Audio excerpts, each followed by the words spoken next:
ਬਿਸਮਿਲ੍ਲਾ ਜੀ। ਅੱਜ ਥੜਾ ਸਿਆਸਤ 'ਚ ਅਸੀਂ ਥੜਿਆਂ ਦੀ ਸਿਆਸਤ ਲੈ ਕੇ ਆਏ ਹਾਂ ਤੇ ਉਹ ਬੰਦਾ ਸਾਡੇ ਨਾਲ ਹੈ ਜਿਹੜਾ ਜਿਹਦੇ ਲਹੂ ਵਿੱਚ ਟ੍ਰੇਡ ਯੂਨੀਅਨ ਹੈ ਔਰ ਪਾਕਿਸਤਾਨ ਬਣਨ ਤੋਂ ਪਹਿਲਾਂ ਵੀ ਇਹਨਾਂ ਦੇ ਵੱਡ ਵਡੇਰੇ ਜਿਹੜੇ ਨੇ ਇਹੀ ਕੰਮ ਕਰਦੇ ਆਏ ਨੇ, ਲੋਕਾਂ ਨੂੰ, ਜ਼ੇਰ ਦਸਤਾਂ ਨੂੰ, ਬੈਠਿਆਂ ਲੋਕਾਂ ਨੂੰ, ਜਿਹੜੇ ਗਰੀਬ ਮਸਕੀਨ ਲੋਕ ਹੋਣ ਉਹਨਾਂ ਨੂੰ ਨਾਲ ਲੈ ਕੇ ਟੁਰਨ ਵਾਲੇ ਸਨ। ਔਰ ਉਹ ਵੀ ਥੋੜਾ ਜਿਹਾ ਅਸੀਂ ਪਸ ਮੰਜ਼ਰ ਜਾਣਾਂਗੇ। ਸਦਰ ਪੰਜਾਬ ਨੈਸ਼ਨਲ ਪਾਰਟੀ ਅਯੂਬ ਮਲਿਕ, अस्सलाम वालेकुम जी। वालेकुम सलाम जनाब, ਅੱਜ ਅਸੀਂ ਗੱਲ ਕਰਾਂਗੇ। ਹੁਣ ਤੁਹਾਨੂੰ ਪਤਾ ਹੈ ਹੋਣ ਲੱਗਾ ਹੈ ਕੰਮ ਕੀ ਬਲਦਿਆਤੀ ਸਿਆਸਤ ਸ਼ੁਰੂ ਹੋਣ ਲੱਗੀ ਹੈ। बिल्कुल बिल्कुल ਔਰ ਸਾਰੇ ਬੰਦੇ ਆਪਣੀਆਂ ਯੂਨੀਅਨ ਕੌਂਸਲਾਂ ਸਿੱਧੀਆਂ ਕਰਦੇ ਨੇ ਪਏ, ਆਪਣੀਆਂ ਕੌਂਸਲਾਂ ਸਿੱਧੀਆਂ ਕਰਦੇ ਨੇ ਪਏ, ਆਪਣੇ ਕਾਗਜ਼ ਸਿੱਧੇ ਲੱਗੇ ਕਰਨ, ਆਪਣੀਆਂ ਵੋਟਾਂ ਲਿਸਟਾਂ ਲੱਗਣ ਤੱਕਣ। ਤੇ ਮੈਂ ਪੁੱਛਣਾ ਚਾਹਨਾ ਕਿ ਇਹ ਜਿਹੜਾ ਬਲਦਿਆਤੀ ਨਿਜ਼ਾਮ ਸਾਡੇ ਕੋਲ ਹੈਗਾ, ਇਹ ਕਿਹੜਾ ਬਲਦਿਆਤੀ ਨਿਜ਼ਾਮ ਹੈ? ਇਹ ਠੀਕ ਹੈ ਕੋਈ ਜਾਂ ਕੋਈ ਹੋਰ ਚੱਕਰ ਚੱਲਣ ਲੱਗਾ? ਬੀਡੀ ਮੈਂਬਰੀ ਤਾਂ ਨਹੀਂ ਹੋਣ ਲੱਗੀ? देखो जी, पहली गल है कि ये ਜਿਹੜੇ ਸਾਡੇ ਹੁਕਮਰਾਨ ਨੇ ਜਿਹੜੇ ਕਿ ਕੋਲੋਨਾਈਜ਼ਰ ਨੇ ਛੱਡ ਕੇ ਅੰਗਰੇਜ਼ ਛੱਡ ਕੇ ਗਏ ਨੇ, ਇਹ ਬਲਦਿਆਤੀ ਇਲੈਕਸ਼ਨ ਬਲਦਿਆਤੀ ਜੋ ਕਿਸੇ ਕਿਸਮ ਦੀ ਬਲਦਿਆਤੀ ਵੀ ਹੋਣ ਉਹਨਾਂ ਵਾਸਤੇ ਇਹ ਕਾਬਲੇ ਕਬੂਲ ਨਹੀਂ ਹਨ। ਤੁਸੀਂ ਦੇਖਿਆ ਕਿ ਪਾਕਿਸਤਾਨ 'ਚ ਬਲਦਿਆਤੀ ਇਲੈਕਸ਼ਨ ਜ਼ਿਆਦਾਤਰ ਆਮਰਾ ਨੇ ਕਰਾਏ ਨੇ ਜੀ, ਕਿਉਂਕਿ ਉਹਨਾਂ ਨੂੰ ਇਹ ਸੂਟ ਨਹੀਂ ਕਰਦੇ ਤੇ ਇਹਦੇ 'ਚ ਆਵਾਮ ਕੋਈ ਨਹੀਂ, ਆਵਾਮ ਨਾ ਉਹਨਾਂ ਨੂੰ ਸੂਟ ਕਰਦੀ ਹੈ ਨਾ ਇਹਨਾਂ ਨੂੰ ਸੂਟ ਕਰਦੀ ਹੈ। ਮੈਂ ਤੁਹਾਨੂੰ ਇੱਕ ਬੜੀ ਅਹਿਮ ਗੱਲ ਦੱਸਾਂ, ਮੈਂ ਨਾਂ ਨਹੀਂ ਦੱਸਦਾ। एक बहुत बड़े लीडर ਨੂੰ ਜਦੋਂ ਮੈਂ ਗੱਲ ਕੀਤੀ ਹੈ ਬਦਲਤੀ ਇਲੈਕਸ਼ਨ ਕਿਉਂ ਨਹੀਂ ਹੁੰਦੇ, ਉਹ ਕਹਿੰਦਾ ਜੀ ਅਸੀਂ ਚਾਹੁੰਦੇ ਹੀ ਨਹੀਂ ਹੋਵੇ ਕਿਉਂਕਿ ਸਾਡੇ ਤਾਂ ਹਰ ਯੂਨੀਅਨ ਕੌਂਸਲ 8-8 ਮੈਂਬਰ ਬਣ ਜਾਂਦੇ ਨੇ, ਸਾਡੀ ਦੀ ਪਾਰਟੀਆਂ ਟੁੱਟ ਜਾਂਦੀਆਂ ਨੇ। ਯਾਨੀ ਉਹਨਾਂ ਨੂੰ ਆਵਾਮ ਤੱਕ, ਯਾਨੀ ਯੂਰਪ ਤੁਸੀਂ ਜਾਓ ਜਿੱਥੇ ਕਿ ਸਿਆਸਤ ਇਤਨੀ ਯਾਨੀ ਮੈਚੁਰ ਹੋ ਚੁੱਕੀ ਹੈ, ਉਹਦੀ ਵਜ੍ਹਾ ਕੀ ਹੈ? ਉਹਦੀ ਵਜ੍ਹਾ ਹੈ ਕਿ तमाम ਬੰਦੇ ਉੱਠ ਕੇ ਆਉਂਦੇ ਨੇ ਲੋਕਲ ਗਵਰਨਮੈਂਟ ਤੋਂ। ਉਹ ਪਹਿਲੇ ਕੌਂਸਲਰ ਬਣਦੇ ਨੇ, ਫਿਰ ਉਹ ਚੇਅਰਮੈਨ ਬਣਦੇ ਨੇ, ਫਿਰ ਉਹ ਜਨਾਬ ਉਹ MP ਬਣਦੇ ਨੇ, ਫਿਰ MNA ਬਣਦੇ ਨੇ। ਇੱਥੇ ਤਾਂ ਪੈਦਾ ਹੀ ਜਿਹੜਾ ਉਹ ਹੁੰਦਾ ਉਹੀ ਵਜ਼ੀਰ ਆਜ਼ਮ ਪੈਦਾ ਹੁੰਦਾ, ਉਹੀ ਜਿਹੜਾ ਉਹ MNA ਪੈਦਾ ਹੁੰਦਾ। ਤੇ ਇਸ ਵਾਸਤੇ ਸਾਡਾ ਖਿਆਲ ਹੈ ਕਿ ਦੁਨੀਆ 'ਚ ਜਮਹੂਰੀਅਤ ਇਰਤਕਾ ਪਜ਼ੀਰ ਨਹੀਂ ਹੋ ਸਕਦੀ ਜਦੋਂ ਤੱਕ ਤੁਸੀਂ ਸਾਰੇ ਇਖਤਿਆਰ ਥੱਲੇ ਤੱਕ ਸ਼ਿਫਟ ਨਹੀਂ ਕਰਦੇ। ਆਮ ਆਦਮੀ ਇਹਦੇ 'ਚ ਅੱਗੇ ਆ ਸਕਦਾ ਹੈ, ਇਹੀ ਵਾਹਿਦ ਤਰੀਕਾ ਹੈ, ਔਰ ਉਹ ਫਿਰ ਲੀਡਰ ਬਣ ਸਕਦਾ। ਵਰਨਾ ਇੱਥੇ ਤੇ ਬੜੇ ਬਣਾਏ ਵਿਰਾਸਤੀ ਲੀਡਰ ਮੌਜੂਦ ਨੇ ਜੀ। ਇਹਦਾ ਮਤਲਬ ਇਹ ਹੋਇਆ ਕਿ ਜਮਹੂਰੀਅਤ ਦੀ ਬੁਨਿਆਦੀ ਇਕਾਈ ਜਿਹੜੀ ਹੈ ਉਹ ਹੈ ਯੂਨੀਅਨ ਕੌਂਸਲ, ਵਾਰਡ ਮੈਂਬਰ, ਤੇ ਉੱਥੋਂ ਇਹ ਕੰਮ ਅਸੀਂ ਟੋਰਾਂਗੇ ਤੇ ਅੱਗੇ ਚਲੇਗਾ। ਲੇਕਿਨ ਸਾਡੇ ਕੋਲ ਜ਼ਾਤ ਬਰਾਦਰੀ ਜਿਹੜੀ ਹੈ, ਗੁੰਡਾਗਰਦੀ ਹੈ, ਡਾਂਗ ਸੋਟਾ ਹੈ, ਥਾਣਾ ਕਚਹਿਰੀ ਹੈ, ਇਹਨੂੰ ਕਿਸ ਤਰ੍ਹਾਂ ਤੋੜਾਂਗੇ? ਬਿਲਕੁਲ ਠੀਕ ਤੁਸੀਂ ਕਿਹਾ, ਔਰ ਇਸ ਵਾਸਤੇ ਇਹ ਬਹੁਤ ਹੈ ਔਰ ਲੋਕ ਇਸ ਵਾਸਤੇ ਸਿਆਸਤ ਤੋਂ ਤੰਗ ਨੇ।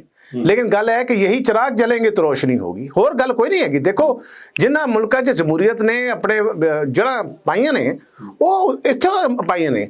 ਆਹਿਸਤਾ ਆਹਿਸਤਾ ਤੁਸੀਂ ਦੇਖੋ ਕਿ ਹੁਣ ਜਾਗੀਰਦਾਰ ਸਨ, ਸਜਾਦਾ ਨਸ਼ੀਨ ਸਨ, ਵੱਡੇ ਵੱਡੇ ਕਬਾਇਲੀ ਸਰਦਾਰ ਸਨ, ਆਹਿਸਤਾ ਆਹਿਸਤਾ ਉਹ ਹਟਦੇ ਜਾਣਗੇ ਰਾਹ ਤੋਂ। ਲੇਕਿਨ ਉਹਦਾ ਤਰੀਕਾ ਕਿ ਮੁਸਲਸਲ ਤੁਸੀਂ ਹਰ 3 ਸਾਲ 4 ਸਾਲ ਦੇ ਬਾਅਦ ਲੋਕਲ ਬਾਡੀ ਇਲੈਕਸ਼ਨ ਕਰਾਓ, ਤੁਸੀਂ ਇਲੈਕਸ਼ਨ ਕਮਿਸ਼ਨ ਨੂੰ ਆਜ਼ਾਦ ਕਰੋ। ਇਹ ਖੁਦ ਬਖੁਦ ਛੋਟਾ ਮਾਰਨ ਵਾਲੇ ਇਹ ਅਸੀਂ ਮਤਲਬ ਤੁਹਾਡਾ ਅਸਲ ਗੱਲ ਕਹਿਣ ਦਾ ਮਕਸਦ ਹੈ ਕਿ ਅਸੀਂ ਨਜ਼ਰੀਆਤੀ ਨਹੀਂ ਹੈਗੇ ਔਰ ਅਸੀਂ ਬਰਾਦਰੀ ਵੀ ਇਸ ਤੇ ਜ਼ਿਆਦਾ ਦੇ ਰਹੇ ਹਾਂ, ਉਹ ਅਜੇ ਵੀ ਗੱਲ ਠੀਕ ਹੈ।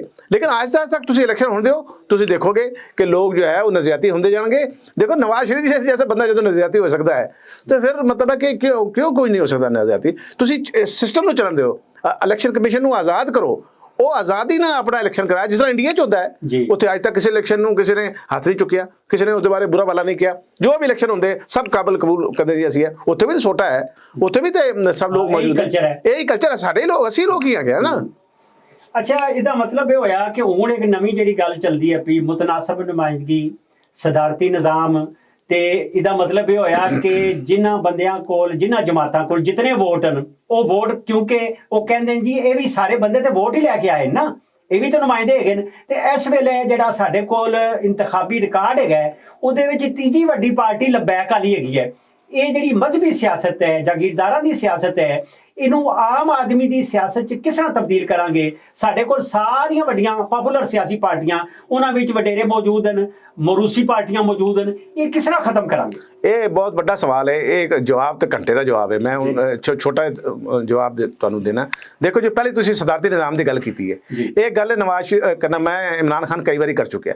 ਹੁਣ 2 ਦਿਨ ਪਹਿਲੇ ਵੀ ਇੰਟਰਵਿਊ ਦਿੱਤਾ ਔਰ ਉਹਨੇ ਕਿਹਾ ਜੀ 18ਵੀਂ ਤਰਮੀਮ ਸਾਡੇ ਵਾਸਤੇ ਬਹੁਤ ਬੜਾ ਹਰਡਲ ਹੈ। ਤੁਸੀਂ ਦੇਖੋ 1940 ਦੀ करारदाद पढ़ो, 1940 ਦੀ करारदाद है कि फेडरेशन बढ़ेगी जिससे कौमां आज़ाद होणगियां जी।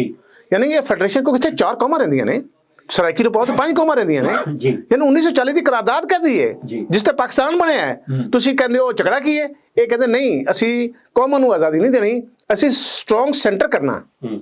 यानी कि ਅਸੀਂ ਸਾਡਾ ਸੈਂਟਰ ਮਜ਼ਬੂਤ ਹੋਣਾ ਚਾਹੀਦਾ है। ਇਹ ਉਹ ਲੜਾਈ है। पाकिस्तान एक फेडरेशन है। अगर लोग बहुत बड़े डॉक्टर मुबारक अली और होर तारीखदान कहते हैं कि अगर 1970 ਤੋਂ ਪਹਿਲੇ 18ਵੀਂ ਤਰਮੀਮ ਪਾਸ ਹੋ ਜਾਂਦੀ, ਮਸ਼ਰਕ ਪੈਸਾ ਲੱਗਦਾ ਹੋਣਾ ਹੀ ਨਹੀਂ ਸੀ। ਯਾਨੀ ਕਿ ਮਸਲਾ ਸਿਆਸੀ ਹੈ। ਤੁਸੀਂ ਉਹਨੂੰ ਹੱਕ ਤਾਂ ਦਿਓ ਲੋਕਾਂ ਨੂੰ ਯਾਰ, ਇਦਾਂ ਤਾਂ ਨਾ ਕਰੋ। ਫਿਰ ਤੁਸੀਂ ਗੱਲ ਕੀਤੀ ਕਿ ਜੀ ਇਹ ਜਿਹੜੇ ਸਾਡੇ ਸਿਰ ਤੇ ਹੱਥ ਰੱਖਣ ਵਾਲੇ ਲੋਕ ਨੇ, ਇਹ ਕਦੀ ਕਿਸੇ ਨੂੰ ਉਠਾ ਕੇ ਲਿਆਂਦਾ। ਹੁਣ ਲਬੈਕ ਪਾਰਟੀ ਆ ਗਈ ਹੈ। ਇਹ ਲਬੈਕ ਪਾਰਟੀ ਦਾ ਬੈਕਗਰਾਉਂਡ ਤੁਸੀਂ ਦੇਖੋ ਨਾ, ਕਿ ਇਹ ਉਹ ਲੋਕ ਨੇ ਜਿਨ੍ਹਾਂ ਨੇ ਅੰਗਰੇਜ਼ਾਂ ਦੇ ਦੌਰ 'ਚ ਵੀ ਇੱਥੇ ਸਿਆਸਤ ਕੀਤੀ, ਔਰ ਸਿਆਸਤ ਨਹੀਂ ਕੀਤੀ ਲੇਕਿਨ ਅੰਗਰੇਜ਼ਾਂ ਦੇ ਦੌਰ 'ਚ ਵੀ ਉਹਨਾਂ ਨੇ ਕਿਹਾ ਕਿ ਤੁਸੀਂ ਇੱਥੇ ਰਹੋ, ਅੰਗਰੇਜ਼ਾਂ ਨਾਲ ਭਰਤੀ ਹੋਵੋ। ਉਹਨਾਂ ਨੇ ਬੜਾ ਅੱਛਾ ਮਕਾਮੀ ਜਿਹੜੇ ਵੈਲਿਊ ਸਨ ਇੱਥੋਂ ਦੇ, ਉਹਨਾਂ ਨੂੰ ਅਪਣਾਇਆ, ਆਪਣੇ ਨਾਲ ਚਲਾਇਆ। ਔਰ ਲੇਕਿਨ ਅੱਜ ਕੀ ਵਜ੍ਹਾ ਹੋਈ ਕਿ ਇੱਥੇ ਆ ਕੇ ਇਸ ਰਿਆਸਤ ਨੇ ਉਹਨਾਂ ਨੂੰ ਇੱਕ ਨੈਗੇਟਿਵਲੀ ਸਵਾਲ ਕਰਨਾ ਸ਼ੁਰੂ ਕਰ ਦਿੱਤਾ। ਇੱਕ ਦੀ ਬਹੁਤ ਬੜੀ ਵਜ੍ਹਾ ਹੀਰੋਇਜ਼ਮ ਹੈ ਜੀ। ਜਮਹੂਰੀਅਤ ਵਿੱਚ ਅਗਰ ਹੀਰੋਇਜ਼ਮ ਹੋਏਗਾ, ਤੁਸੀਂ ਅਮਰੀਕਾ ਚਲੇ ਜਾਓ, ਯੂਰਪ ਵਿੱਚ, ਤੁਹਾਨੂੰ ਕੋਈ ਨਹੀਂ ਪਤਾ ਹੋਏਗਾ ਕਿ ਹੀਰੋ ਕੌਣ ਹੈ, ਉੱਥੇ ਦਾ ਵਜ਼ੀਰ ਆਜ਼ਮ ਕੌਣ ਹੈ, ਉੱਥੇ ਦਾ ਵਜ਼ੀਰ को ਪਤਾ ਹੀ ਨਹੀਂ ਹੋਏਗਾ, ਕਿਉਂਕਿ ਉੱਥੇ ਇੱਕ ਵੈਲ ਆਇਲਡ ਮਸ਼ੀਨ ਦੀ ਤਰ੍ਹਾਂ ਕੰਮ ਕਰ ਰਿਹਾ ਨਿਜ਼ਾਮ। ਇੱਥੇ ਸਾਡੇ ਹੀਰੋ ਬਣੇ ਨੇ, ਸਾਡੇ ਮਜ਼ਹਬੀ ਹੀਰੋ, ਸਾਡੇ ਵਿਰਾਸਤੀ ਹੀਰੋ।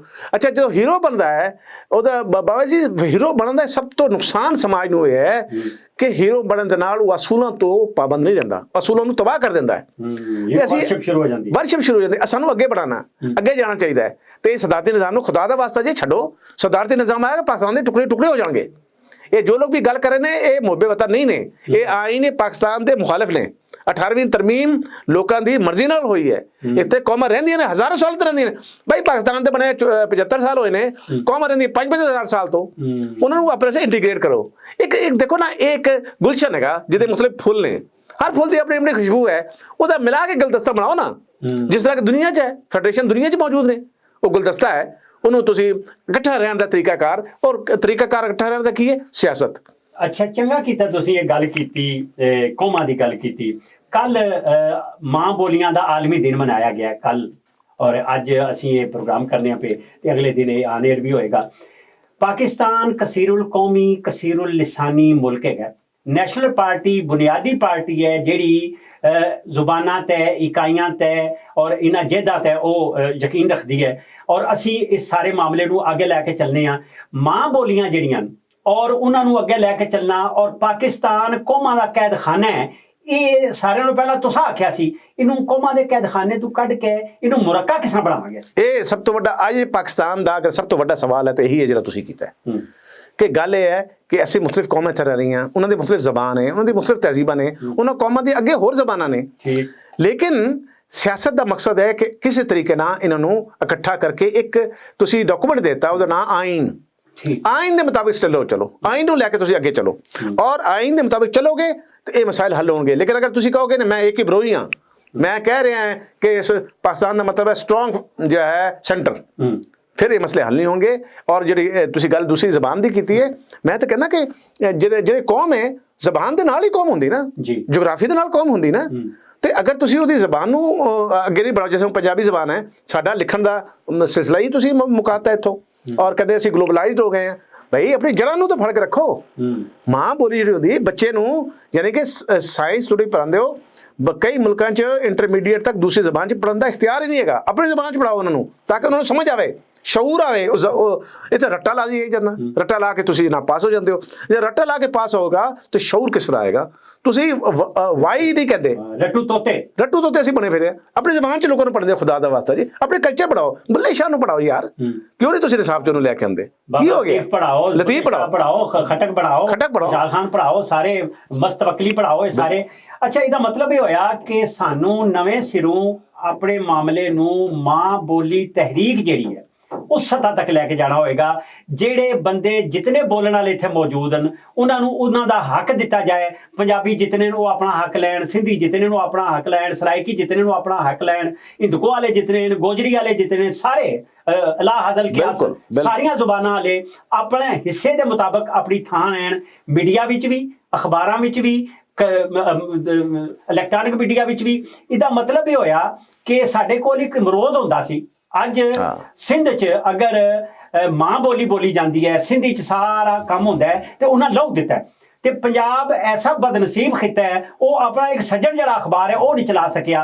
ये की गल है? इसदी असल साइंस की है? क्या ये वही काम है जिहड़ा अंग्रेज ने कीता सी? पंजाबियों कोलों उनकी जुबान खो लई तां जे उन्हां नूं मार मार के ते उस सतह तक लै जाए, क्योंकि बाजूए शमशीर जन सन। बिल्कुल, ये बहुत तुसीं अच्छी गल कीती है। देखो अज भी सिंध च ਪਖਤੂਨਖਵਾ 'ਚ ਤੇ ਬਲੋਚਿਸਤਾਨ 'ਚ ਉਹ ਆਪਣੀ ਜ਼ਬਾਨ ਤੇ ਫਖਰ ਕਰਦੇ ਨੇ, ਬੋਲਦੇ ਨੇ ਹੈ। ਅਸੀਂ ਪੰਜਾਬੀ ਹਾਂ ਜਿਹੜੇ ਅਸੀਂ ਇਸ ਤੇ ਫਖਰ ਨਹੀਂ ਕਰਦੇ। ਅਸੀਂ ਘਰ ਵੀ ਕਹਿੰਦੇ ਆ ਬੱਚਿਆਂ ਨੂੰ ਕਿ ਪੁੱਤਰ ਅੰਗਰੇਜ਼ੀ ਬੋਲੋ ਜਾਂ ਉਰਦੂ ਬੋਲੋ। ਇਹ ਰਿਆਸਤ ਨੇ ਇੱਥੇ ਨਾਫਿਜ਼ ਕੀਤਾ, ਅੰਗਰੇਜ਼ਾਂ ਦਾ ਤਸਲਸਲ ਹੈ ਔਰ ਉਹਨਾਂ ਨੇ ਕਾਮਯਾਬ ਹੋਏ ਨੇ। ਔਰ ਉਹਦੇ ਇਲਾਵਾ ਇੱਕ ਹੋਰ ਬੜੀ ਅਹਿਮ ਗੱਲ ਹੈ ਇਹਦੇ ਨਾਲ, ਇਹਦੀ ਗੱਲ ਇਹ ਕਿ ਜਿਹੜੀ ਦੂਸਰੀ ਫੈਡਰੇਟਿਵ ਯੂਨਿਟਸ ਨੇ ਉਹ ਸਮਝਦੇ ਨੇ ਕਿ ਪੰਜਾਬੀ ਸਭ ਤੋਂ ਵੱਡਾ ਐਕਸਪਲੋਇਟਰ ਹੈ ਸਾਡਾ। ਅਸੀਂ ਯਾਰ ਤੁਸੀਂ ਚਾਗੇ ਸਾਮਰਾਜ ਕਹਿੰਦੇ ਨੇ, ਉਹ ਭਾਈ ਅਸੀਂ ਕਿਸੇ ਦੇ ਮਾਮੇ ਚਾਚੇ ਨਹੀਂ ਹੈ, ਅਸੀਂ ਕਿਸੇ ਦੇ ਨਹੀਂ, ਅਸੀਂ ਪੰਜਾਬੀ ਹੈ ਭਾਈ, ਸਾਡੀ ਵੀ ਕੌਮ ਹੈ, ਅਸੀਂ ਵੀ 5000 ਸਾਲ ਪੁਰਾਣੀ ਤਾਰੀਖ ਹੈ, ਸਾਡਾ ਬੁੱਲੇ ਸ਼ਾਹ ਹੈ ਸਾਡੀਆਂ। ਤੁਸੀਂ ਜਾਓ ਤਾਂ ਸਹੀ ਨਾ ਹਰ ਜਗ੍ਹਾ, ਸ਼ਾਹ ਹੁਸੈਨ ਹੈ, ਮੀਆਂ ਮੁਹੰਮਦ ਬਖਸ਼ ਹੈ, ਤੁਸੀਂ ਦੇਖੋ ਉਹਨਾਂ ਨੂੰ ਪੜ੍ਹੋ ਤਾਂ ਸਹੀ ਨਾ। ਉਹਨਾਂ ਨੂੰ ਤੁਸੀਂ ਪੜ੍ਹੋਗੇ ਤਾਂ ਤੁਸੀਂ ਅੱਜ ਦੇ ਹਜ਼ਬ ਇਖਤਲਾਫ ਨੂੰ ਭੁੱਲ ਜਾਓਗੇ। ਉਹਨਾਂ ਨੇ ਬਾਦਸ਼ਾਹਾਂ ਦੇ ਸਾਹਮਣੇ ਉਹ ਗੱਲਾਂ ਕੀਤੀਆਂ ਨੇ ਜਿਹੜੀ ਅੱਜ ਦੇ ਹਜ਼ਬ ਇਖਤਲਾਫ ਨਹੀਂ ਕਰ ਸਕਦੀ ਉਹਨਾਂ ਨੂੰ। ਤੇ ਇਸ ਵਾਸਤੇ ਉਹ ਸਮਾਜੀ ਲੋਕ ਸਨ, ਉਹਨਾਂ ਦੇ ਜੜ੍ਹਾਂ ਸਟਰੋਂਗ ਸਨ। ਜ਼ਬਾਨਾਂ ਨੂੰ ਅੱਗੇ ਵਧਣ ਦਿਓ, ਜ਼ਬਾਨਾਂ ਦੀ ਬੁਨਿਆਦ ਤੇ ਨਫ਼ਰਤ ਨਾ ਫੈਲਾਓ। ਜ਼ਬਾਨ ਤੇ ਇੱਕ ਪਿਆਰ ਦੀ ਚੀਜ਼ ਹੈ ਯਾਰ। ਔਰ ਮੈਂ ਤੁਹਾਨੂੰ ਦੱਸਾਂ ਕਿ ਇਹ ਜਿਹੜਾ ਇਹਨਾਂ ਨੇ ਕੀਤਾ ਹੈ ਕਿ ਜੀ ਪੰਜਾਬੀ ਨੂੰ ਲੜਵਾ ਦਿਓ ਬਾਕੀ ਤਿੰਨਾਂ ਨਾਲ, ਹੁਣ ਲੋਕ ਸਮਝ ਗਏ ਨੇ। ਖਾਸ ਤੌਰ ਤੇ ਜਿਸਲੇ ਮਿਸਟਰ ਨੂਨ ਨੇ ਪਿਛਲੇ ਦੌਰ 'ਚ ਉਹਨਾਂ ਨੇ ਇੱਕ 1 ਪੁਆਇੰਟ ਆਪਣਾ ਪੈਸਾ 1% ਆਪਣੇ ਬਜਟ ਤੋਂ ਬਲੋਚਿਸਤਾਨ ਨੂੰ ਦਿੱਤਾ ਤੇ ਇੱਕ ਨਵੀਂ ਰਾਹ ਖੁੱਲੀ। ਉਹਨੇ ਕਿਹਾ ਅੱਛਾ ਇਹ ਤਾਂ ਸਾਰੀ ਉਮਰ ਦੱਸਦੇ ਰਹੇ ਕਿ ਪੰਜਾਬੀ ਜਿਹੜਾ ਉਹ ਦੁਸ਼ਮਣ ਹੈ, ਪੰਜਾਬੀ ਤੇ ਜਨਾਬ ਇਹ ਕਰ ਰਿਹਾ, ਪੰਜਾਬੀ ਜੀ ਇਸਟੈਬਲਿਸ਼ਮੈਂਟ ਦਾ ਚਾਚਾ ਮਾਮਾ ਬਣਿਆ। ਤੇ ਇਹ ਸਾਨੂੰ ਤੁਹਾਡੇ ਜਿਹੜੇ ਇੰਟੈਲੈਕਚੁਅਲ ਨੇ ਉਹਨਾਂ ਨੂੰ ਇਹ ਜ਼ਾਇਲ ਕਰਨਾ ਪਏਗਾ, ਸਾਨੂੰ ਇਹ ਤਹਿਰੀਕ ਕਰਨੀ ਪਏਗੀ। ਇਸ ਤਰ੍ਹਾਂ ਨਹੀਂ ਜ਼ਾਇਲ ਹੋਏਗਾ। ਤੁਸੀਂ ਨਾ ਬੁੱਲੇ ਸ਼ਾਹ ਦੀ ਤਸਵੀਰਾਂ ਲਾਉਂਦੇ ਹੋ, ਨਾ ਕਿਸੇ ਦੀ ਤਸਵੀਰਾਂ ਤੇ ਤੁਸੀਂ ਲਾਉਂਦੇ ਹੋ। ਤੁਸੀਂ ਇਹ ਸ਼ੁਰੂ ਕਰੋ। ਇਹ ਅਜੇ ਵਕਤ ਹੈ ਦੁਨੀਆ 'ਚ, ਪੂਰੀ ਦੁਨੀਆ 'ਚ ਆਪਣੇ ਲੋਕਾਂ ਨੂੰ, ਲੋਕ ਜਿਹੜੇ ਨਾ ਆਪਣੇ ਜਿਹੜੇ ਹੀਰੋ ਨੇ ਉਹਨਾਂ ਨੂੰ ਸਲਾਮ ਕਰ, ਜ਼ਮੀਨ ਦੇ ਜੋ ਇੱਥੇ ਪੈਦਾ ਹੋਏ ਨੇ ਉਹਨਾਂ ਨੂੰ ਸਲਾਮ ਕਰਦੇ, ਉਹਨਾਂ ਨੂੰ ਵੇਖ ਕੇ ਅੱਗੇ ਚੱਲਦੇ। ਅੱਛਾ, ਇੱਕ ਹੋਰ ਗੱਲ ਤੁਹਾਡੇ ਕੋਲ ਪੁੱਛਣੀ ਹੈ, ਉਹ ਮੈਂ ਸਮਝਦਾ ਇਸ ਵੇਲੇ ਸਾਰੇ ਲੋਕ ਪੇ ਆਖਦੇ ਨੇ ਜੀ ਜੋ ਅਸੀਂ ਕਰਨੇ ਆਪੇ। ਪਹਿਲਾਂ ਅਸੀਂ ਨੌਆਬਾਦੀ ਸਾਂ, ਫਿਰ ਜਦੀਦ ਨੌਆਬਾਦੀ ਬਣੇ ਹੁਣ, ਔਰ ਉਹਨਾਂ ਦਿਹਾੜਿਆਂ ਵਿੱਚ ਜਦੋਂ ਮੁਗਲ ਇੱਥੇ ਆਏ ਸਨ ਤਾਂ ਉਸ ਦੌਰਾਨ ਹੀ ਈਸਟ ਇੰਡੀਆ ਕੰਪਨੀ ਇੱਥੇ ਆ ਗਈ। ਹੁਣ ਆਨੇ ਆ ਜੀ ਇਹ ਸਾਰਾ ਕੁਝ ਅਸੀਂ ਸੌਦਾ ਜਿਹੜਾ ਚੁੱਕ ਹੈ, ਅਸੀਂ ਹੁਣ ਨਵੀਂ ਇੱਕ ਈਸਟ ਇੰਡੀਆ ਕੰਪਨੀ ਬਣ ਗਈ ਹੈ। ਚੀਨ ਦੇ ਹੁਣ ਦਰ ਤੇ ਅਸੀਂ ਹਰ ਸ਼ੈ ਜਾ ਰੱਖੀ ਹੈ, ਪੱਠਾ ਮਜ਼ਦੂਰਾਂ ਹਰ। ਇਹ ਚੀਨ ਸਾਡਾ ਨਿਜਾਤ ਦਹਿੰਦਾ ਹੈ ਜਾਂ ਸਾਨੂੰ ਖਾਣ ਆਇਆ? ਮੈਂ ਇਹ ਸਵਾਲ 'ਚ ਇੱਕ ਜ਼ਮੀਨੀ ਸਵਾਲ ਤੁਹਾਡਾ, ਮੈਂ ਪਹਿਲਾਂ ਉਹਨੂੰ ਦੇਖ ਲਾਂ ਫਿਰ ਅੱਗੇ ਇਹਦਾ ਚੱਲ ਲਾਂ। ਤੁਸੀਂ ਜਿਸਲੇ ਦੱਸਿਆ ਕਿ ਜਿਹੜੇ ਕੋਲੋਨਾਈਜ਼ਰ ਆਏ ਉਹਨਾਂ ਨੇ ਸਾਡੇ ਤੇ ਇੱਕ ਬੜਾ ਜ਼ੁਲਮ ਕੀਤਾ।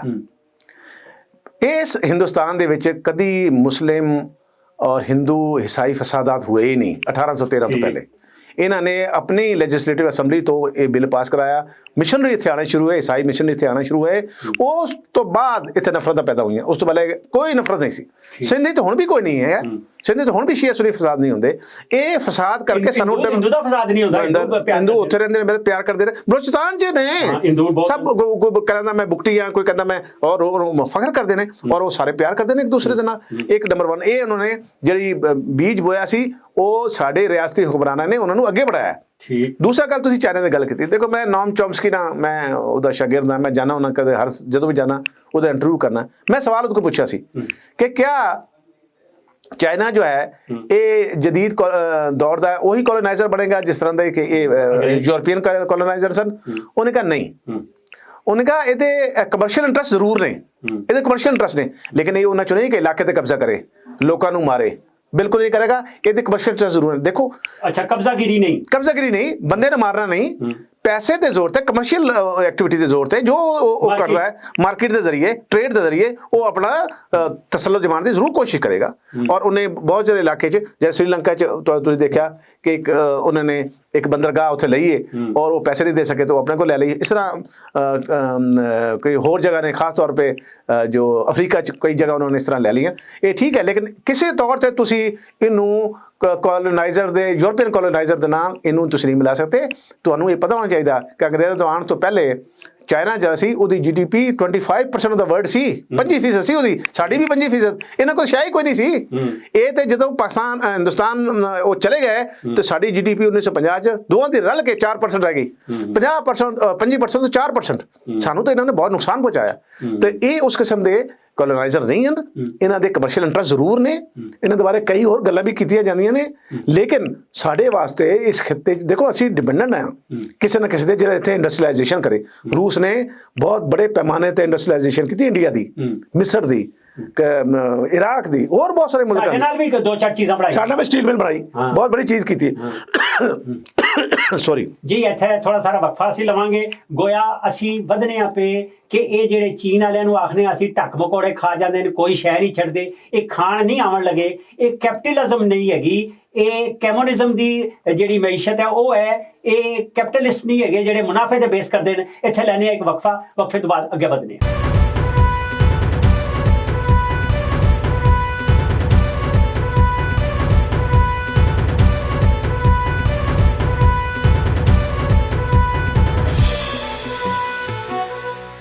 ਵੈਲਕਮ ਬੈਕ ਜੀ ਅਸੀਂ ਗੱਲ ਕਰਦੇ ਸਾਂ ਪੇ ਇਹ ਜਿਹੜੀ ਕੈਪੀਟਲਿਜ਼ਮ ਹੈ ਜਾਂ ਇਹ ਜਿਹੜਾ ਸਰਮਾਇਆਕਾਰੀ ਹੈ ਵੈਸਟ ਦੀ ਜਾਂ ਅਮਰੀਕਾ ਦੀ ਉਹ ਕਿਸ ਤਰ੍ਹਾਂ ਦੀ ਹੈ ਤੇ ਮਾਰਕਸਿਜ਼ਮ ਕੀ ਹੈ ਤੇ ਮਾਰਕਸੀ ਮਈਸ਼ਤ ਕੀ ਹੈ ਮੈਂ ਚਾਹਾਂਗਾ ਕਿਉਂਕਿ ਤੁਸੀਂ ਜ਼ਾਹਿਰ ਹੈ ਮਾਰਕਸਿਜ਼ਮ ਦੇ ਲੋਕ ਹੋ ਜ਼ਮੀਨ ਦੇ ਲੋਕ ਹੋ ਇਹ ਦੱਸੋ ਹਾਂ ਉਹ ਮਈਸ਼ਤ ਕੀ ਹੈ ਤੇ ਉਹ ਮਈਸ਼ਤ ਕੀ ਹੈ देखो आसान लफ्ज़ां च ਇਹ ਹੈ ਕਿ ਮਾਰਕਸ ਚਾਹੁੰਦਾ ਸੀ ਕਿ ਐਕਸਪਲੋਇਟੇਸ਼ਨ ਵਰਕਿੰਗ ਕਲਾਸ ਦੀ ਐਕਸਪਲੋਇਟੇਸ਼ਨ ਨਾ ਹੋਵੇ ਮਾਰਕਸ ਜਦੋਂ ਆਇਆ ਉਸ ਜ਼ਮਾਨੇ 'ਚ ਫ੍ਰੈਂਚ ਰਿਵੋਲੂਸ਼ਨ ਦੇ 3 ਨਾਰੇ ਬੜੇ ਮਸ਼ਹੂਰ ਹੋ ਗਏ ਸਨ ਬ੍ਰਦਰਹੁੱਡ ਅਖੂਵਤ ਪਿਆਰ ਮੁਹੱਬਤ ਔਰ ਉਹ ਚਾਹੁੰਦਾ ਸੀ ਕਿ ਇਸ ਤੋਂ ਪਹਿਲੇ ਸਲੇਵਰੀ ਰਹੀ ਹੈ ਉਹਦਾ ਖਿਆਲ ਸੀ ਕਿ ਇਹ ਸਲੇਵਰੀ ਔਰ ਫਿਊਡਲਿਜ਼ਮ ਦਾ ਖਾਤਮਾ ਹੋਏਗਾ ਔਰ ਜਿਹੜਾ ਕੈਪੀਟਲਿਜ਼ਮ ਹੋਏਗਾ ਉਹ ਸਲੇਵਰੀ ਔਰ ਫਿਊਡਲਿਜ਼ਮ ਤੋਂ ਬਿਹਤਰ ਨਿਜ਼ਾਮ ਲੈ ਕੇ ਆਏਗਾ ਲੇਕਿਨ ਮਾਰਕਸ ਨੇ ਦੇਖਿਆ ਔਰ ਮਾਰਕਸ ਨੂੰ ਅਸੀਂ ਐਕਚੁਅਲੀ ਮਾਰਕਸ ਜਿਹੜਾ ਉਹ ਕੈਪੀਟਲਿਜ਼ਮ ਦਾ ਇੱਕ ਕ੍ਰਿਟਿਕ ਹੈ ਉਹ ਇੱਕ ਅੱਛਾ ਨਿਜ਼ਾਮ ਚਾਹੁੰਦਾ ਸੀ ਉਹ ਚਾਹੁੰਦਾ ਸੀ ਇੱਕ ਡੀਸੈਂਟ ਕਿਸਮ ਦਾ ਕੈਪੀਟਲਿਜ਼ਮ ਹੋਵੇ ਐਸਾ ਕੈਪੀਟਲਿਜ਼ਮ ਹੋਵੇ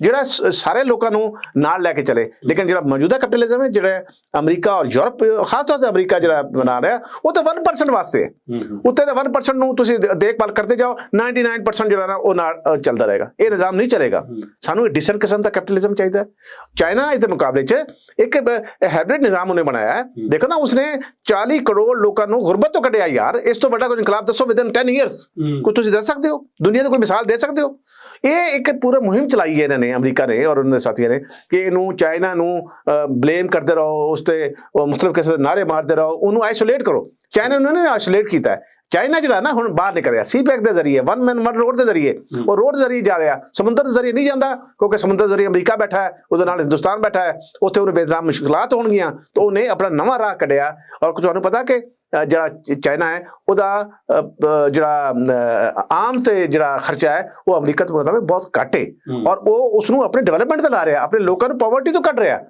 ਤੇ ਇਸ ਵਾਸਤੇ ਸਾਨੂੰ ਜ਼ਰਾ ਮੈਂ ਬਿਲਕੁਲ ਇਹ ਨਹੀਂ ਕਹਿੰਦਾ ਕਿ ਚਾਈਨਾ ਸਭ ਕੁਝ ਤੁਲਿਆ ਤੁਲਾਇਆ ਹੈ ਇਹ ਨਹੀਂ ਹੈ ਉਹਦੇ ਇੰਟਰਸਟ ਨੇ ਸਾਫ਼ ਜ਼ਾਹਿਰ ਹੈ ਉਹ ਤੁਹਾਡੇ ਤੇ ਪੈਸਾ ਖਰਚ ਕਰ ਰਿਹਾ ਤੇ ਉਹਦੇ ਕੋਈ ਮਕਾਸਦ ਹੈ ਨਹੀਂ ਨਾ ਔਰ ਕਮਰਸ਼ੀਅਲ ਮਕਾਸਦ ਨੇ ਉਹ ਰਹਿਣਗੇ ਲੇਕਿਨ ਵਨ ਮੈਨ ਵਨ ਰੋਡ ਨੂੰ ਖਰਾਬ ਕਰਨਾ ਇਹ ਸੀ ਪੈਕ ਦੇ ਰਾਹ ਤੇ ਰੁਕਾਵਟਾਂ ਬਣਨੀਆਂ ਸਾਨੂੰ ਇੰਡਸਟਰੀਲਾਈਜੇਸ਼ਨ ਚਾਹੀਦੀ ਹੈ ਔਰ ਸਾਨੂੰ ਚਾਹੀਦੇ ਸਾਡੇ ਜਿਹੜੇ ਹੁਕਮਰਾਨ ਨੇ ਚੀਨ ਨੂੰ ਕਹਿਣ ਕਿ ਸਾਡੇ ਮੈਸੇਜ ਤਰੀਕੇ ਤੇ ਵੱਡੀ ਇੰਡਸਟਰੀਲਾਈਜੇਸ਼ਨ ਕਰੋ ਕਿਉਂਕਿ ਸਾਡੇ ਲੋਕਾਂ ਨੂੰ ਬੇਇੰਤਹਾ ਚਾਹੀਦੀਆਂ ਮੁਲਾਜ਼ਮਤਾਂ ਚਾਹੀਦੀਆਂ ਨੇ ਜਿਸ ਮੁਲਕ 'ਚ ਜਿਸ ਮੁਲਕ 'ਚ 30 ਲੱਖ ਨੌਜਵਾਨ ਹਰ ਸਾਲ ਪੈਦਾ ਹੁੰਦਾ ਹੋਵੇ ਜਿਹਨਾਂ ਨੂੰ ਨੌਕਰੀ ਚਾਹੀਦੀ ਹੋਵੇ ਉਹਨਾਂ ਨੂੰ ਨੌਕਰੀ ਨਹੀਂ ਮਿਲੇਗੀ ਤਾਂ ਉਹ ਤਾਂ ਫਿਰ ਇਹੀ ਕਰਨਗੇ ਨਾ ਜੋ ਕੁਝ ਹੋ ਰਿਹਾ ਜੋ ਕਰਾਚੀ 'ਚ ਹੋ ਰਿਹਾ ਕਿ ਰੋਜ਼ ਲੋਕਾਂ ਨੂੰ ਮੋਟਰਸਾਈਕਲ ਤੇ ਲੁੱਟ ਲੈਂਦੇ ਨੇ ਫਲਾਣੀ ਜਗ੍ਹਾ ਲੁੱਟ ਲੈਂਦੇ ਸਾਡੇ ਹੁਕਮਰਾਨ ਚੁੱਪ ਨੇ ਸਾਡੇ ਹੁਕਮਰਾਨ ਇਸ ਤਰ੍ਹਾਂ ਦੇਖ ਰਹੇ ਕਿ 30 ਲੱਖ ਨੌਜਵਾਨ ਹਰ ਸਾਲ ਆ ਜਾਂਦੇ ਨੇ ਨਵੇਂ ਨੌਕਰੀਆਂ ਤੇ ਕੋਈ ਪਲਾਨ ਹੈ ਉਹਨਾਂ ਵਾਸਤੇ ਅੱਛਾ ਇਹਦਾ ਮਤਲਬ ਇਹ ਹੋਇਆ ਜਿਹੜਾ ਮਈਸ਼ਤ ਦਾ ਚੀਨੀ ਮਾਡਲ ਹੈ ਜਿਹੜਾ ਆਪ ਕਰਦੀ ਹੈ ਪੂਰੀ ਦੁਨੀਆ ਪਈ ਉਹ ਚਾਹੁੰਦੀ ਹੈ ਕਿ ਲੜਾਈ ਕੀਤਿਓਂ ਬਗੈਰ ਦੁਨੀਆ ਦਾ ਦਿਲ ਫਤਹ ਕਰਨਾ ਤੇ ਜਗ੍ਹਾ ਬਣਾਣੀ ਤੇ ਲੋਕਾਂ ਨੂੰ ਆਪਣਾ ਸ਼ਰਾਕਤਦਾਰ ਬਣਾਉਣਾ ਇਹ ਮਈਸ਼ਤ ਜਿਹੜੀ ਹੈ ਇਹ ਪ੍ਰੀਵੇਲ ਕਰਦੀ ਹੈ ਲੇਕਿਨ ਅਸੀਂ ਪੁੱਛਾਂਗੇ ਤੁਹਾਡੇ ਕੋਲ ਕਿਉਂਕਿ ਤੁਹਾਡੀ ਜਿਹੜੀ ਨੌਜਵਾਨੀ ਹੈ ਔਰ ਜ਼ਿੰਦਗੀ ਦੇ ਇਬਤਦਾਈ ਦਿਨ ਉਹ ਬਲੋਚਿਸਤਾਨ 'ਚ ਕੱਟੇ ਨੇ ਬਲੋਚਿਸਤਾਨ ਦੇ ਬਾਰੇ 'ਚ ਇੱਕ ਜਿਹੜੀ ਰਾਏ ਹੈ ਇੱਕ ਤਾਂ ਪੰਜਾਬੀ ਸਾਮਰਾਜ ਹੈ ਦੂਸਰੀ ਰਾਏ ਹੈ ਕਿ ਇਹ ਜਿਹੜੇ ਨੇ ਉਹਨਾਂ ਨਾਲ ਇਮਤਿਆਜ਼ੀ ਸਲੂਕ ਰਵਾ ਰੱਖਿਆ ਹੈ ਇਹਨਾਂ ਨੇ ਔਰ ਉਹਨਾਂ ਨੂੰ ਆਪਣੀ ਕਾਨੂੰਨੀ ਸਮਝ ਕੇ ਇਹ ਡੀਲ ਕਰਦੇ ਪਏ ਔਰ ਉਹ ਵੱਡਾ ਖਿੱਤਾ ਹੈ ਤੇ ਇਹ ਚਾਹੁੰਦੇ ਨੇ ਕਿ ਅਸੀਂ ਇੱਕ ਜਿਸ ਤਰ੍ਹਾਂ ਕਰਾਚੀ ਨੂੰ ਆਖਨੇ ਜੀ ਇਹ ਮਿਨੀ ਪਾਕਿਸਤਾਨ ਹੈ ਉਹ ਕਿਆ ਗਵਾਦਰ ਨੂੰ ਕੋਈ ਮਿਨੀ ਪਾਕਿਸਤਾਨ ਬਣਾਉਣ ਦੀ ਗੱਲ ਕਰਦੇ ਨੇ ਤੇ ਉਹ ਲੋਕ ਜਿਹੜੇ ਅੱਗੋਂ ਇਹਦੇ ਜਿਹੜੇ ਜ਼ਾਹਿਰ ਹੈ ਉਹਦਾ ਉਹ ਪਰਾਲਾ ਕਰਦੇ ਨੇ ਤੇ ਅੱਗੇ ਵਧਦੇ ਨੇ ਆਦੇ ਨਹੀਂ ਇਹ ਮੇਰੀ ਜ਼ਮੀਨ ਮੇਰੀ ਹੈ ਇਹ ਤੁਹਾਡੀ ਨਹੀਂ ਹੈ ਇਹਨੂੰ ਕਿਸ ਤਰ੍ਹਾਂ ਦੇਖਦੇ ਹੋ ਤੁਸੀਂ ਦੇਖੋ ਪਹਿਲੀ ਗੱਲ ਤਾਂ ਮੈਂ ਦੱਸਾਂ ਕਿ ਇਹ ਕਹਿਣਾ ਕਿ ਬਲੋਚ ਕੌਮ ਐਜ਼ ਅ ਕੌਮ ਡਿਵੈਲਪਮੈਂਟ ਦੇ ਖਿਲਾਫ ਹੈ ਬਿਲਕੁਲ ਗਲਤ ਹੈ ਉਹ ਗਵਾਦਰ ਰਿਪੋਰਟ ਦੀ ਡਿਵੈਲਪਮੈਂਟ ਚਾਹੁੰਦੇ ਨੇ ਲੇਕਿਨ ਉਹ ਚਾਹੁੰਦੇ ਨੇ ਕਿ ਡਿਵੈਲਪਮੈਂਟ ਫਿਜ਼ਾ 'ਚ ਤਾਂ ਨਹੀਂ ਹੋਣੀ ਨਾ ਹਵਾ 'ਚ ਤਾਂ ਨਹੀਂ ਹੋਣੀ ਡਿਵੈਲਪਮੈਂਟ ਫॉर द ਪੀਪਲ ਲੋਕਾਂ ਵਾਸਤੇ ਹੋਣੀ ਹੈ ਨਾ ਉਹ ਨਜ਼ਰ ਨਹੀਂ ਆ ਰਿਹਾ ਸੀ ਪੈਕ ਦੇ ਜ਼ਰੀਏ ਪੂਰੇ ਗਵਾਦਰ 'ਚ ਇੱਕ ਸਕੂਲ ਬਣਾਇਆ ਸਿਰਫ ਦੱਸੋ ਜਿੱਥੇ ਇੱਕ ਸਕੂਲ ਬਣੇ ਉਹਦੇ ਇਲਾਵਾ ਹੋਰ ਕੋਈ ਕੰਮ ਨਹੀਂ ਹੈ। ਹੁਣ ਜਿਹੜੇ ਤੁਸੀਂ ਦੂਸਰੀ ਗੱਲ ਕੀਤੀ ਹੈ, ਜੋ ਅਸਲ ਮਸਲਾ ਹੈ ਬਲੋਚਿਸਤਾਨ ਦੇ ਲੋਕਾਂ ਦਾ, ਪਿਛਲੇ ਦਿਨੋਂ ਇੱਥੇ ਡੀ ਚੌਕ ਤੇ ਕੋਈ 400-500 ਔਰਤਾਂ ਨੇ ਮੁਜ਼ਾਹਰਾ ਕੀਤਾ, ਮੈਨੂੰ ਉਹਨਾਂ ਨੇ ਬੁਲਾਇਆ, ਮੈਂ ਉਹਨਾਂ ਨੂੰ ਜਾ ਕੇ ਦੇਖਿਆ, ਉਹਨਾਂ ਦੀ ਮੈਂ ਗੱਲਾਂ ਸੁਣ ਕੇ ਰੋਣਾ ਆ ਗਿਆ ਮੈਨੂੰ। ਇੱਕ ਔਰਤਾਂ ਨੇ ਗੱਲਾਂ ਕੀਤੀਆਂ, ਤਕਰੀਰਾਂ ਕੀਤੀਆਂ, तमाम ਔਰਤਾਂ ਨੇ ਤਕਰੀਰਾਂ ਕੀਤੀਆਂ, ਔਰ ਉਹਨਾਂ ਨੇ ਕਿਹਾ ਕਿ ਸਾਡੇ ਸ਼ੌਹਰ 20-20 ਸਾਲ ਹੋ ਗਏ ਨੇ ਗਾਇਬ ਨੇ, ਔਰ ਸਾਡੇ ਸ਼ੌਹਰ ਗਾਇਬ ਨੇ, ਸਾਨੂੰ ਇਹ ਨਹੀਂ ਪਤਾ ਕਿ ਉਹ ਜ਼ਿੰਦਾ ਨੇ ਕਿ ਮਰ ਗਏ ਨੇ, ਅਸੀਂ ਬੇਵਾ ਹੈਗੀ ਆ, ਅਸੀਂ ਕੀ ਆ, ਅਸੀਂ ਹੋਰ ਸ਼ਾਦੀ ਕਰ ਸਕਦੇ ਕਿ ਨਹੀਂ ਕਰ ਸਕਦੇ। ਯਾਰ ਤੁਸੀਂ ਇੱਕ ਪੂਰੇ ਦੇ ਪੂਰੇ ਆਪਣੇ ਖਿੱਤੇ ਨੂੰ, ਇੱਕ ਪੂਰੇ ਆਪਣੇ ਬਾਜ਼ੂ ਨੂੰ, ਪੂਰੀ ਕੌਮ ਨੂੰ ਤੁਸੀਂ ਜਿਹੜਾ ਉਹ ਦੀਵਾਰ ਦੇ ਨਾਲ ਲਾ ਦਿੱਤਾ ਹੈ, ਔਰ ਉਹਨਾਂ ਨੂੰ ਤੁਸੀਂ ਜਿਹੜਾ ਉਹ ਪਤਾ ਨਹੀਂ ਚੱਲ ਰਿਹਾ। ਹਜ਼ਾਰਾਂ ਲੋਕ ਤੁਸੀਂ ਜਿਹੜਾ ਉਹ ਕੀਤੇ ਨੇ। ਪਿਛਲੀ ਦਫਾ ਜਿਹੜੇ ਹੁਣ ਨੋਸ਼ਕੀ 'ਚ ਵਾਕਿਆ ਹੋਇਆ, ਔਰ ਦੂਸਰਾ ਜਿਹੜਾ ਵਾਕਿਆ ਦੂਸਰੇ ਸ਼ਹਿਰ 'ਚ, ਤੇ ਉਹ ਕਿਉਂ ਹੈ? ਉਹ ਕੌਣ ਲੋਕ ਨੇ ਜਿਹੜੇ ਆਪਣੇ ਜਾਨਾਂ ਦੇ ਕੇ ਇਹ ਕਰ ਰਹੇ? ਇਸ ਵਾਸਤੇ ਇਹਦਾ ਹੱਲ ਸਿਰਫ ਸਿਆਸੀ ਹੈ। ਇਹਨਾਂ ਨੂੰ ਬਿਠਾਓ, ਇਹ ਸਿਆਸਤੀ ਹੱਲ ਹੈ, ਉਹਦੇ ਇਲਾਵਾ ਕੋਈ ਹੱਲ ਨਹੀਂ ਹੈ। ਮਤਲਬ ਹੈ ਕਿ ਦੁਨੀਆ 'ਚ ਹੋਰ ਬਹੁਤ ਸਾਰੇ ਇਲਾਕੇ ਵੀ ਐਸੇ ਨੇ ਜਿੱਥੇ ਮੁਖਤਲਿਫ ਕੌਮਾਂ ਰਹਿੰਦੀਆਂ ਨੇ, ਮੁਖਤਲਿਫ ਜ਼ਬਾਨ ਦੇ ਲੋਕ ਨੇ, ਮੁਖਤਲਿਫ ਕਲਚਰ ਹੈ ਉਹਨਾਂ ਦਾ। ਯਾਰ ਉਹ ਅਗਰ ਰਹਿ ਸਕਦੇ ਨੇ, ਅਸੀਂ ਕਿਉਂ ਨਹੀਂ ਰਹਿ ਸਕਦੇ? ਸਾਨੂੰ ਜ਼ਰੂਰਤ ਹੈ ਟੇਬਲ ਤੇ ਆਈਏ, ਇਹ ਛੱਡ ਦਈਏ ਲੋਕਾਂ ਨੂੰ ਚੁੱਕਣਾ। ਉਹਨਾਂ ਨੂੰ ਜਿਹੜੇ ਤੇ ਤੁਸੀਂ ਸ਼ੱਕ ਹੈ ਕਿ ਇਹ ਬੰਦੇ ਨੇ ਕੋਈ ਜੁਰਮ ਕੀਤਾ ਹੈ, ਉਹਨੂੰ ਅਦਾਲਤ ਲੈ ਕੇ ਆਓ। ਜਦ ਨਿਜ਼ਾਮ ਚੱਲ ਰਿਹਾ ਉੱਥੇ ਪੇਸ਼ ਕਰੋ ਉਹਨੂੰ, ਔਰ ਉੱਥੋਂ ਤੁਸੀਂ ਬਜਾਏ ਦੇ ਉਹਨੂੰ ਗਦਾਰੇ ਵਤਨ ਠਹਿਰਾਉਂਦੇ ਹੋ। ਤਾਂ ਜੇ ਕਿਸੇ ਨੂੰ ਗਦਾਰੇ ਵਤਨ ਠਹਿਰਾਓਗੇ ਤਾਂ ਹੋਰ ਪਰੇ ਜਾਏਗਾ।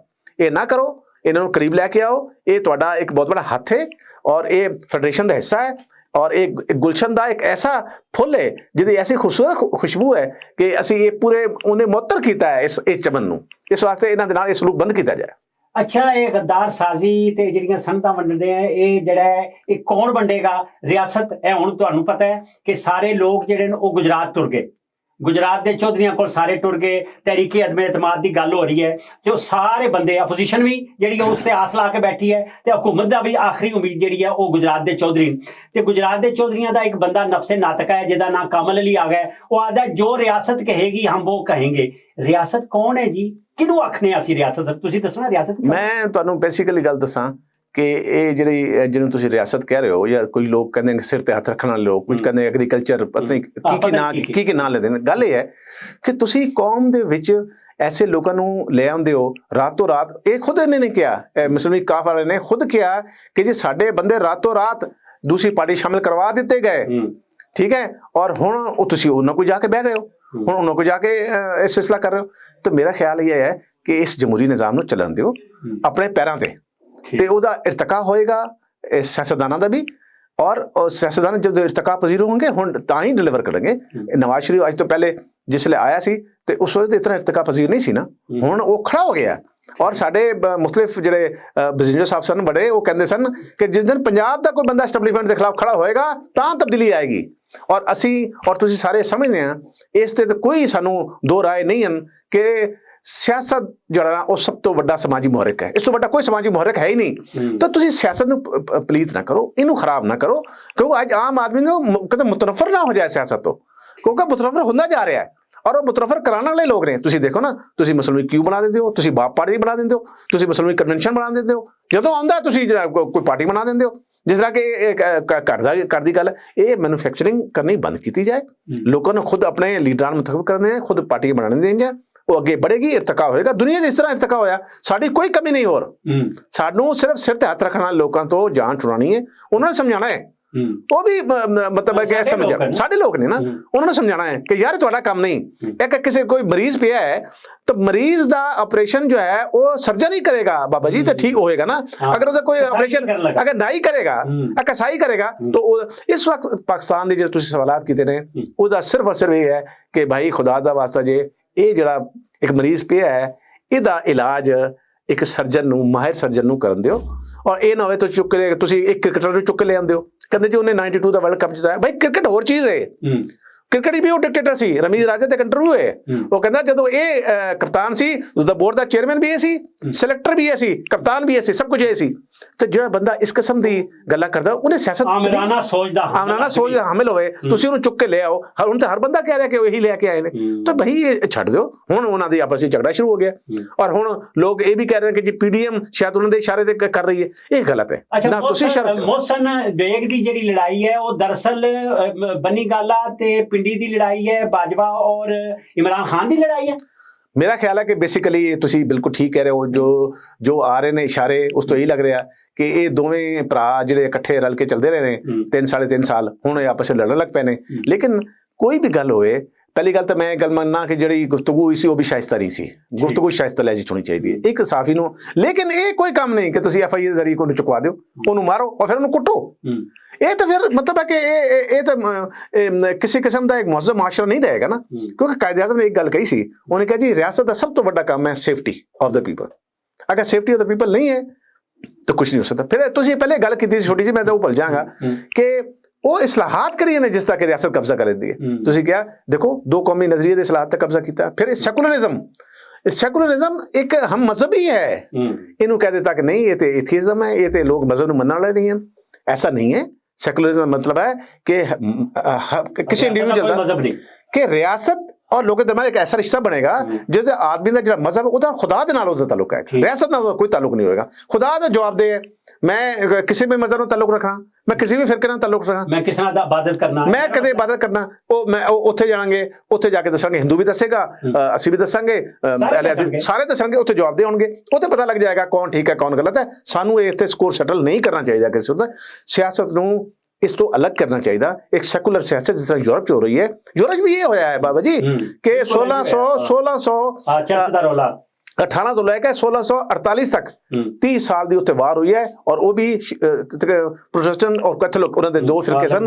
60 ਲੱਖ ਲੋਕ ਮਾਰੇ ਗਏ, 60 ਲੱਖ ਲੋਕ ਮਾਰੇ ਗਏ। ਉਸ ਤੋਂ ਬਾਅਦ ਬੈਠੇ ਇੱਕ ਜਗ੍ਹਾ ਤੇ ਔਰ ਉਹਨਾਂ ਨੇ ਫੈਸਲਾ ਕੀਤਾ कि आज तो नेशन स्टेट बनेगी, रियासत का कोई ताल्लुक जो है किसी मजहब ना नहीं होगा, किसी फिरके ना नहीं होगा, और कोई मजहब नहीं होगा, कोई मतलब उस दिन वो तरक्की की थी और आज यूरोप कितने पहुंच गया और तुसी कितने हो। अच्छा एक और गल, ये सारा जिहड़ा रौला है ये है वार बिजनेस। ये लोहा फरोशन जिहड़े वो बाकायदा जंगा बनाते न, बिछाते न, लपेटते न, फिर चुक के वार थिएटर किसी होर थां लै जाते न। साडे इत्थे एक वार थिएटर सी, वो चुक्या ही ना, पता नहीं चुकिया कि नहीं चुकिया, मैनू तो नहीं लगता चुकिया गया है, बल्कि लगता है कि उहदी शक्ल तब्दील की नहीं, जो मीडिया की शक्ल तब्दील हुई है। इस बार थिएटर चों इस बार बिजनेस नूं निकलण वास्ते है ये बड़े सगीर जिहड़ा है इनू 2 बार पैक्ट नहीं कर लेना चाहिए। मैं तो कहना कि ये तो बहुत ही अच्छी गल है और असी इक्को लोग हाँ, असी इकट्ठे रहंदे रहे हैं ना। ਤੁਹਾਨੂੰ ਇਹ ਪਤਾ ਹੈ ਹਿੰਦੁਸਤਾਨ ਨੇ ਆਪਣੇ 5000 ਸਾਲਾ ਤਾਰੀਖ ਵਿੱਚ ਆਪਣੇ ਬਾਰਡਰ ਤੋਂ ਬਾਹਰ ਜਾ ਕੇ ਹਮਲਾ ਹੀ ਨਹੀਂ ਕੀਤਾ। ਇਹ ਸਾਡੀ ਰਵਾਇਤ ਹੈ, ਸਾਡਾ ਕਲਚਰ ਹੈ। ਇਹ ਪਤਾ ਨਹੀਂ ਕੀ ਹੋਇਆ ਕਿ ਜਦੋਂ ਕੋਲੋਨਾਈਜ਼ਰ ਆਏ ਨੇ ਉਹਨਾਂ ਨੇ ਸਾਡੇ ਨਾਲ ਪਤਾ ਨਹੀਂ ਕੀ ਕੀਤਾ ਹੈ, ਸਾਨੂੰ ਇਸ ਤਰ੍ਹਾਂ ਤੇ ਡਿਵਾਈਡ ਕੀਤਾ ਹੈ, ਸਾਨੂੰ ਉਹ ਇਸ ਕਿਸਮ ਦੇ ਨਫ਼ਰਤਾਂ ਪੈਦਾ ਕਰ ਦਿੱਤੀਆਂ ਨੇ। ਅੱਛਾ ਭਾਈ ਕੋਲੋਨਾਈਜ਼ਰ ਜਿਹੜੇ ਹੁੰਦੇ ਨੇ ਉਹਨਾਂ ਦਾ ਕੰਮ ਤਾਂ ਹੈ ਡਿਵਾਈਡ ਐਂਡ ਰੂਲ। ਉਹ ਚਲੇ ਗਏ, ਉਹ 75 ਸਾਲ ਹੋ ਗਏ ਚਲੇ ਗਏ।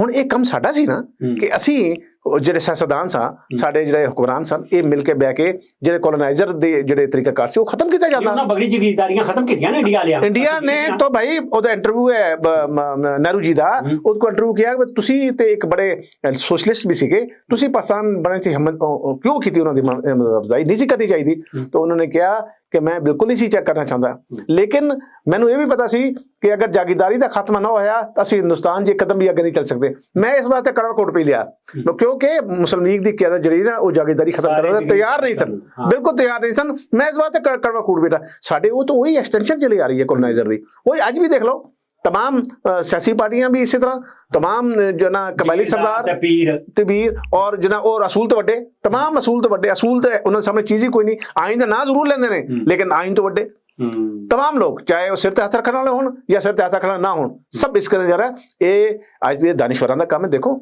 सुकरात जो पैदा होया सी तो सुकरात ने एक मिशन के तौर पर आया सी। ਸੁਕਰਾਤ ਨੂੰ ਉਹਦਾ ਜੋ ਸ਼ਾਗਿਰਦ ਸੀ ਉਹਨੂੰ ਉਸ ਮੁਲਕ ਤੋਂ ਬਾਹਰ ਲਿਜਾ ਸਕਦਾ ਸੀ, ਉਹਨੇ ਜਹਾਜ਼ ਵੀ ਲੈ ਆਇਆ ਸੀ। ਉਹਨੇ ਕਿਹਾ ਨਹੀਂ, ਤੂੰ ਜਿੱਥੇ ਮੈਨੂੰ ਭੇਜ ਰਿਹਾ ਉੱਥੇ ਤਾਂ ਮੇਰਾ ਕੋਈ ਜਾਣ ਵਾਲਾ ਨਹੀਂ ਹੈ, ਇੱਥੇ ਤਾਂ ਮੇਰੇ ਸਾਰੇ ਦੋਸਤ ਯਾਰ ਨੇ। कहते उस प्याले में जहर था ही नहीं वरना सुकरात मर गया होता। सुकरात आज भी जिंदा है। साढ़े वो लोग क्यों नहीं अगे आते? साढ़े दानिश्वर जाना क्यों नहीं देंगे?